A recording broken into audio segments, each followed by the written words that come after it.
I'm Dr. Theresa Bullard, and this is Mystery Teachings. What is the significance of the number 3? Why does it show up so much, both in physics and spirituality? In this episode, we explore the power of 3, its meaning and importance in making us who and what we are. Nikola Tesla once claimed, if you only knew the magnificence of the 3, 6, and 9, then you would have the keys to the universe. Each of these numbers, 3, 6, and 9, are perfectly divisible by 3. Tesla truly believed in the power of 3, as evidenced by his life. For example, he was known to repeat everything in sets of 3, and he would only stay in hotel rooms with a number divisible by 3. Was Tesla just being superstitious or OCD? Or could he have been purposefully tuning himself in to the power of 3 for good reason? The number 3 is considered very sacred by spiritual traditions throughout the world.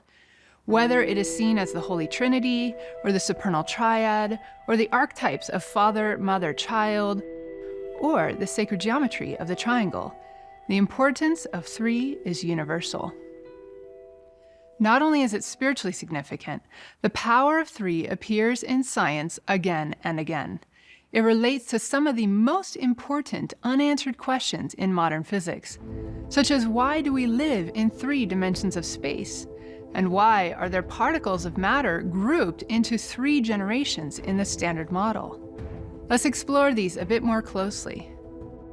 There's an interesting phenomenon that occurs with particles of matter. Each particle seems to come in 3 versions or generations of itself.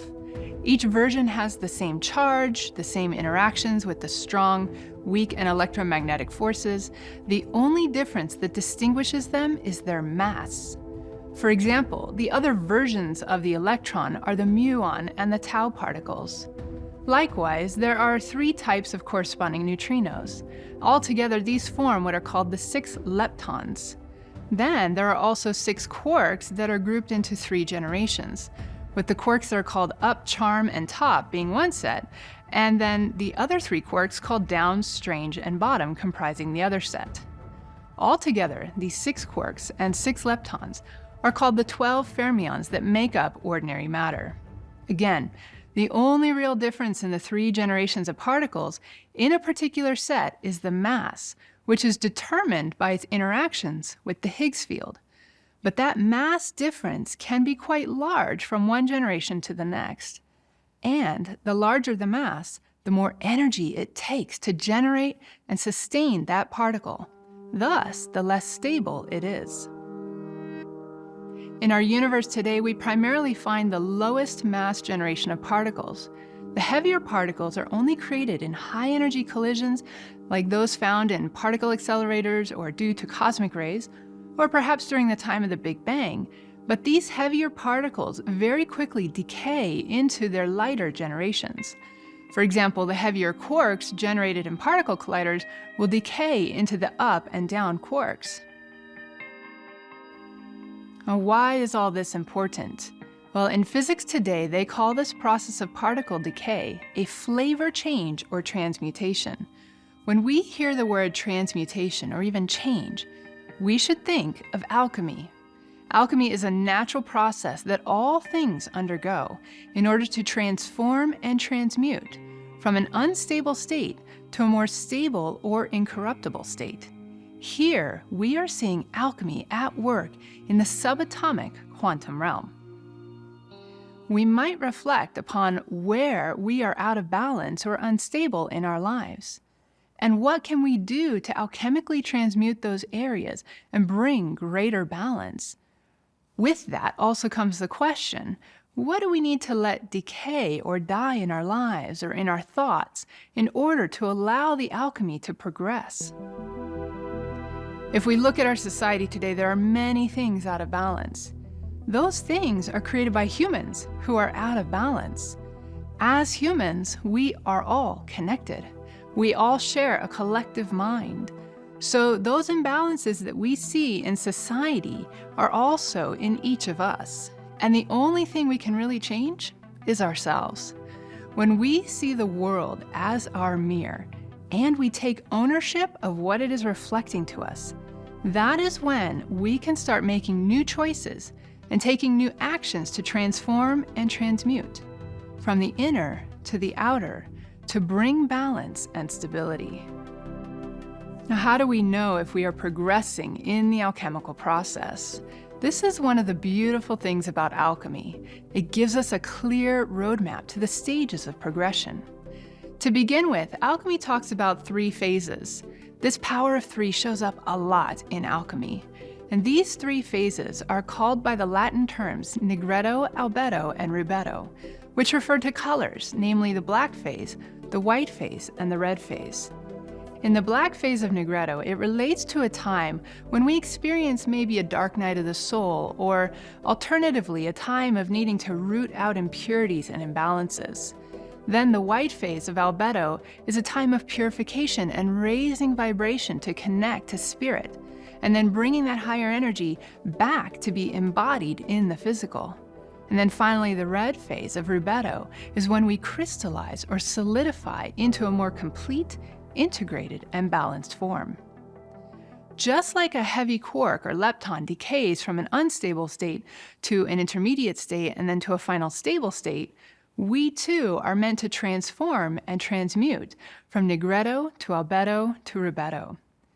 And this is a cyclic process, meaning we don't just do it once, but many times, in different aspects of our lives, until we eventually become more whole, awakened, empowered, and fully realized humans.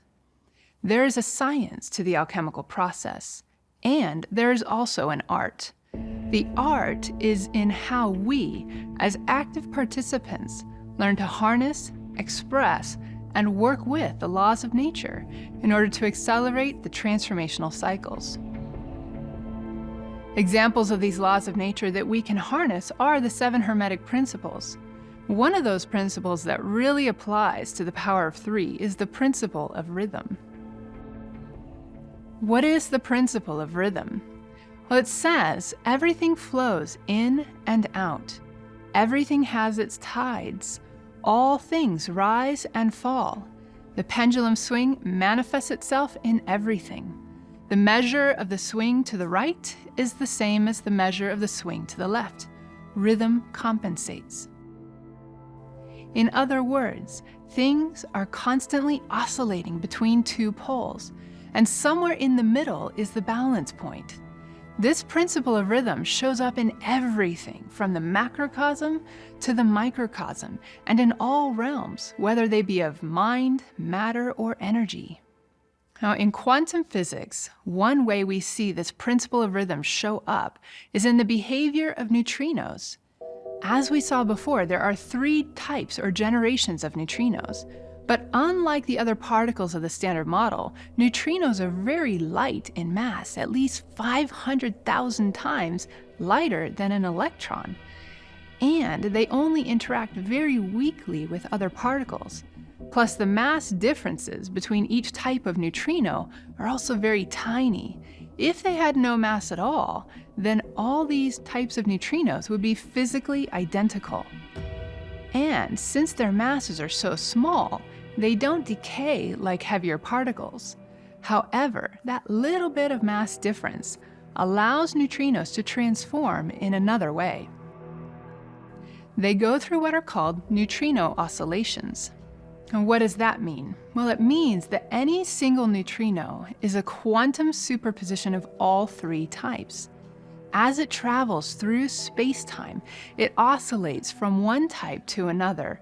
Rather than a single pendulum swinging, we can imagine a neutrino as 3 pendulums coupled together, each with slightly different mass. Because of their mass difference, each pendulum swings at slightly different rates.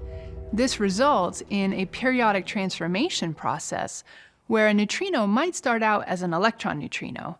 Then, as it travels, it will become a mixture of all 3 types. And at some distant point, if an observer were to measure which type of neutrino it is, they might get an electron type, a muon type, or a tau type of neutrino.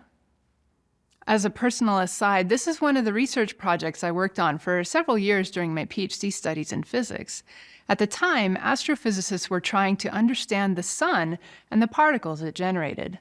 Some of the particles predicted by the solar model were electron-type neutrinos, but up to that point, all neutrino detectors were only observing 1/3 to half as many electron neutrinos as predicted by the solar model. Now, the Sudbury Neutrino Observatory was a collaboration of over 100 physicists from different universities geared towards solving this solar neutrino problem.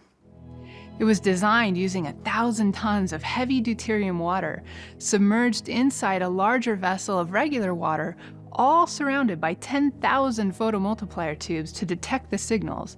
And this was then located a mile underground in a mine in Sudbury, Canada. To say the least, it was quite a process getting to the actual on-site laboratory. We had to gear up in miner's gear, take a rickety elevator down with the miners, going 1 mile deep into the earth, then walk over a mile through dusty tunnels called the drift.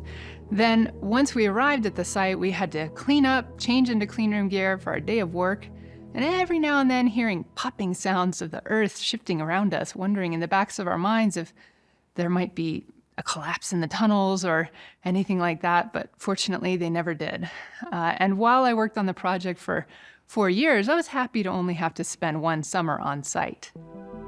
Anyhow, the Sudbury Neutrino Observatory group was able to verify that the solar model was correct, that neutrinos do oscillate, and they were also able to identify a more accurate range of masses for the neutrinos.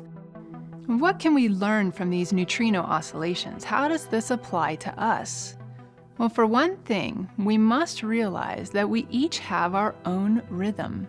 But when we are coupled with other people, such as in an intimate relationship or when working on projects with colleagues, we also need to be aware that each person has their own unique rhythm. Not everyone is going to be able to dance to our rhythm all the time, even if we are the boss or the alpha. So we need to be flexible and mix it up. Allow our partners to lead when their rhythm is strong, giving us a chance to rest a bit. And then soon enough, our turn to lead will come again in the proper flow and timing.